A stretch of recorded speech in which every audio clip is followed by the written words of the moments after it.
Another day, another vlog.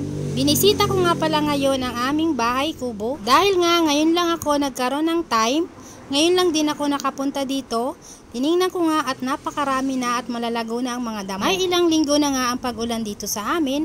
At nakakapagtaka nga dahil ang damo ay biglang nagsulputan at biglang taas naman sila. Iba talaga ang nagagawa ng patak ng ulan dito sa lupa. Kapag bumuhos ito, asahan mo na magtutubuan at magsisimbulan ngayon ang mga damo. Namimiss ko na nga pala uling gumawa ng garden, kaso nga lang napakadamo dito sa amin. Bali nga pala itong gilid na to ang magiging daan kung talagang tatayuan na namin ang bahay. At habang maaga nga kailangan na itong pagplanuhan. Ito naman tayo ngayon sa likuran ng aming kubo.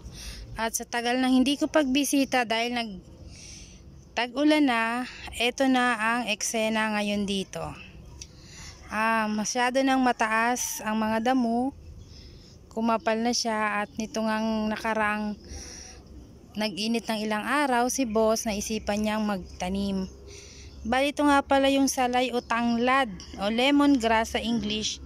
Yan, tanim ko ngayon dahil nga nagtag-ulan. Sumibol na siya at ang lago-lago na 2 puno. Meron pa rin ako sa bahay. Bumisita dito kanina si boss. Ayan, nakapaggama siya ng konti. At ito nga palang nasa tabi namin, katulad ng sinabi ko dati pa. Nakabili rin ng lupa na si Ate Belet. Ayan, nagpagawa na siya ng bahay. Bali up and down po yan. So far, ngayon lang. Ayan pa lang natapos. 2 pinto, may dinugtong na sila, hindi pa nga tapos. At ang may-ari niyan ay nasa abroad. Pero alam ko ngayong month na to, 6 months lang siya. Nakauwi na siya ngayong month ng June. So siguro itong 2 pinto na ito, pinturado na, okay na yan. May tubig, may kuryente na. Yung titira na lang. Paupahan daw yun sa mga estudyante. At balik nga po tayo dito sa eksena. Ayun yung aming 2 buwig na saging. Ayan. Napakadamo na dito. Ang tataas na. Ayan ang mga damo. Pag may time din ako, pupunta ako dito at makapaggamas. Meron nga dyang mga paragis doon sa bandang yun.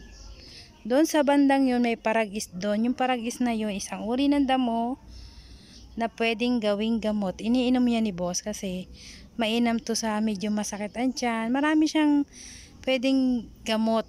Ayan, ang dami ang tawa-tawa sa mga nilalagnat. Yan, dami. At may marami pang klase ng damo dito nga sa katabi namin. May bakod. Ayan, masyado na ring madamo. Nagtag-ulan lang. Talagang ang damo napakabilis tumubo. Once na bumagsak o nagtag-ulan na talaga. Kaya nakapag-order nga pala ako sa online ng panggamas. Dahil medyo maputik. Yung malunggay namin, hindi na gumanda. At ari nga yung aming kubo, hindi ko na nabisita. Ngayon na lang talaga uli. Ayun, si Ming. Enjoy naman siya. Balik na tayo dito sa labas.